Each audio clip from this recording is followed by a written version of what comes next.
If you thought the Los Angeles Lakers had already told every possible story early in this NBA season, brace yourself. Because what's happening inside that locker room right now is rewriting expectations, overturning old narratives, and giving fans a new reason to believe. And tonight, we're diving into a chapter that has ignited discussions all across the league. The rising chemistry between Austin Reaves and Deandre Ayton, and the powerful message Reaves sent to anyone still doubting the Lakers' new starting center. This isn't just another update, another rumor breakdown, or another performance recap. No, this is the kind of story that defines a team's identity. The kind of moment that signals a shift in culture, confidence, and unity. And the Lakers, one of basketball's most scrutinized franchises, suddenly find themselves riding a wave of cohesion that few saw coming. What's even more fascinating is how this wave emerged without LeBron James on the court, without their most experienced leader orchestrating the offense, without the comfort of routine veteran leadership and the familiar safety nets that had defined the Lakers for years. Instead, the team stood its ground. The players stepped up. The chemistry got stronger. The energy got louder. And the Lakers proved, louder than ever, that they are much more than one superstar away from greatness. The spotlight today turns to Austin Reaves, one of the most beloved young figures in this franchise, and a player who wears a Lakers jersey with a mix of grit, heart, and honesty rarely seen. His words about Ayton have quickly become one of the most shared and discussed quotes of the season, reflecting the quiet but powerful bond forming between the two. But before we get to Reaves' statement, we need to walk through how Ayton arrived at this moment, and why the Lakers' internal belief in him may be the most important twist in their season so far. Deandre Ayton arrived in Los Angeles carrying more baggage than luggage. Former number 1 pick, criticized for inconsistency, questioned for effort, rumored locker room tension, judged for situations that sometimes weren't even of his doing. Fans and analysts alike had doubts, and not quietly. When the Lakers signed him after moving on from Anthony Davis, the reaction was a violent mix of excitement, skepticism, and fear. Could Ayton succeed where Davis struggled? Could he stay healthy? Was he tough enough for Los Angeles? Was his fire bright enough? Was his energy consistent enough? Was his mentality strong enough? People talked. Fans debated. Analysts speculated. And critics, always loud, always ready, took aim before Ayton even had the chance to unpack his bags. But inside the locker room, inside the team, inside the heart of the Lakers organization, the story was different, completely different, because what Ayton gave the Lakers in these first weeks went far beyond numbers. Though the numbers themselves have been exceptional, he offered presence, stability, physicality, a bruising interior threat the team had desperately needed.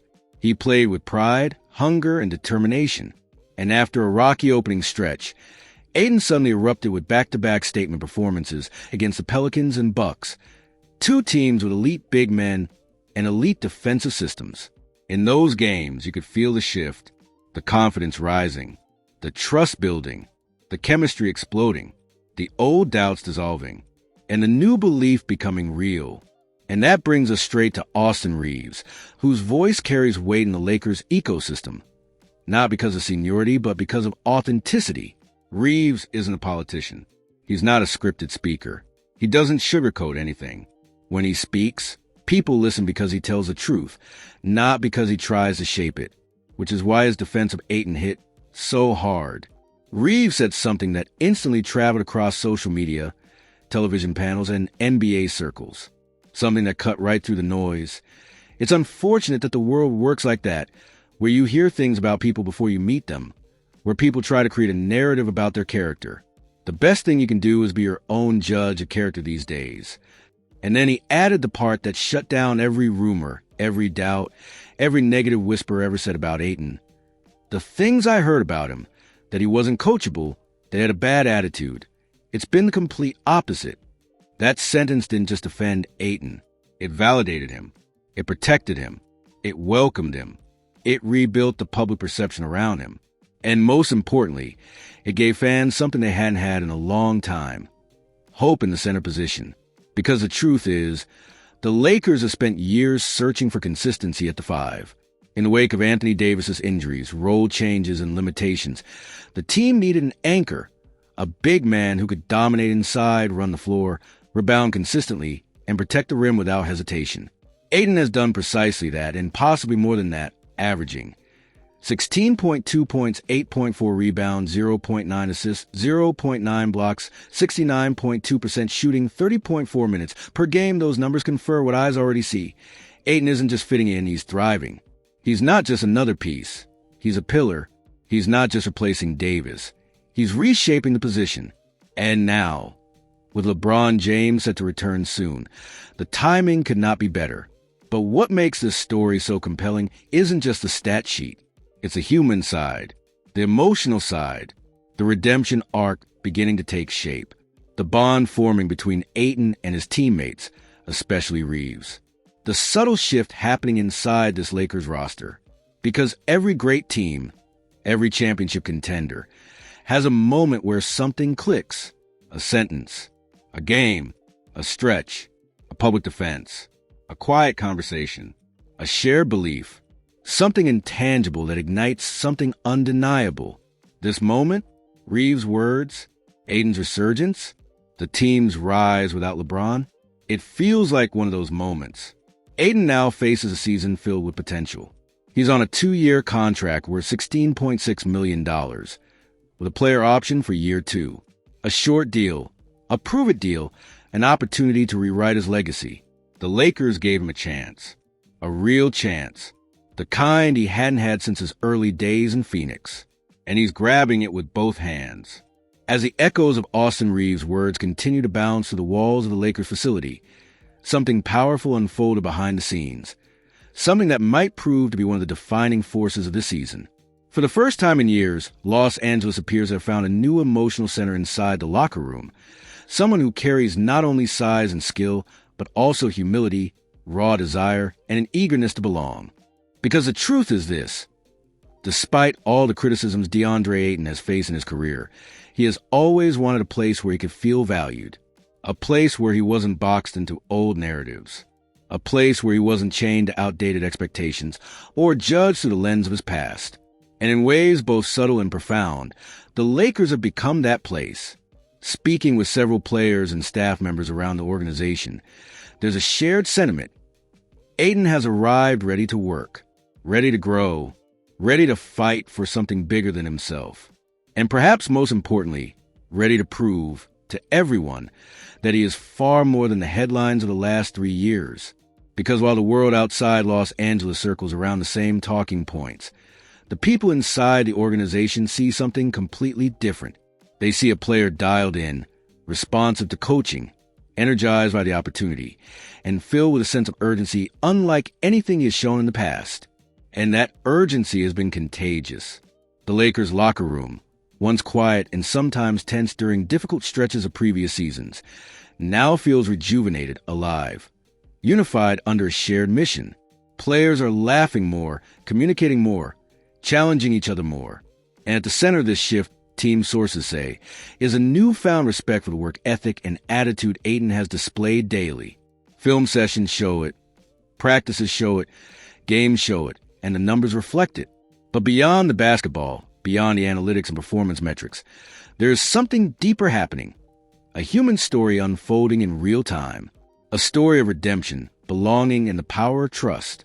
And that story is taking place in the heart of one of the most storied franchises in sports. To truly understand this transformation, we must rewind to the moment Ayton signed with the Lakers. A moment that shocked some, thrilled others, and sparked fierce debates around the league. When news broke that Portland had waived him, many analysts were quick to declare that Ayton's value had plummeted, that his best years were behind him, that he would likely become a role player, bouncing from team to team without ever fulfilling the promise of being a number 1 overall pick. But the Lakers didn't see a player whose story was closing. They saw a player whose story was unfinished. And maybe that has always been Ayton's greatest challenge. People wanted his narrative to be complete before it even truly began. He was supposed to be dominant immediately. He was supposed to be a franchise cornerstone. He was supposed to instantly live up to the pressure being drafted ahead of names like Luka Doncic and Trae Young. And when he didn't become a superstar instantly, the world turned on him. But in Los Angeles, he is finally being allowed to evolve at his own pace. under his own identity, not under the ghost of what people expected him to be.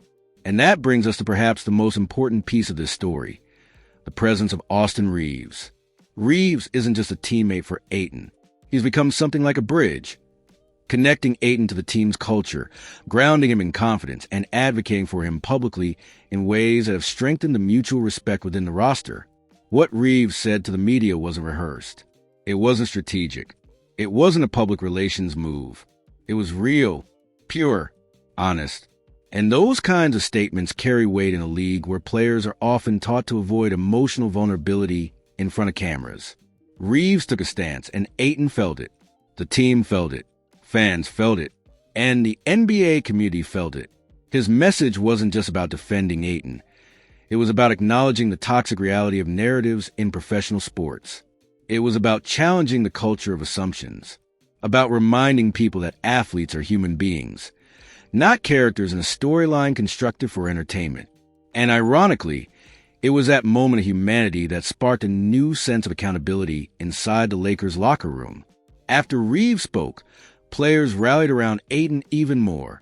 Veteran leaders, assistants, trainers, and role players started embracing the new big man as not just a piece of the roster, but as a part of their identity. The walls between past perceptions and present reality started to crumble. And when barriers fall, chemistry rises. Which brings us to the games, those electric performances against New Orleans and Milwaukee that sent shockwaves through the Western Conference. Against the Pelicans, Ayton didn't just score. He imposed himself. He didn't just rebound. He attacked the glass with a purpose.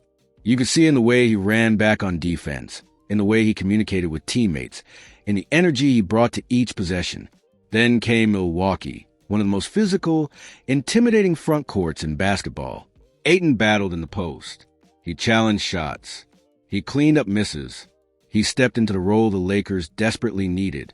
And the arena felt it. The bench felt it. The fans felt it. Ayton felt it. It wasn't just a great night, it was a statement night. And statements echo. From that moment forward, something changed in the air. The Lakers didn't just believe Ayton could help. They believed he could elevate them. They believed he could fill the void left by Anthony Davis. Not by being the same player, but by being the version of himself that he was always meant to become. The phrase perfect fit started circulating among analysts and reporters. Not because the season was anywhere near over, but because the puzzle pieces finally seemed to match. Ayton's presence anchored the interior, allowed shooters to get cleaner looks, allowed Reaves to play more freely, allowed LeBron, once he returns, to orchestrate without shouldering the entire burden in the paint. And the ripple effect didn't stop there. Behind the scenes, coaches have reportedly praised Ayton for his willingness to adapt to new defensive schemes. They've noted his improved communication on switches, his attention to detail in film study, and his willingness to accept constructive criticism. This is where the contrast with old narratives becomes overwhelming. People said he wasn't coachable. Coaches say he's been one of the most attentive learners in camp. People said he lacked passion. Teammates say he has brought fire into every scrimmage. People said he was a team guy.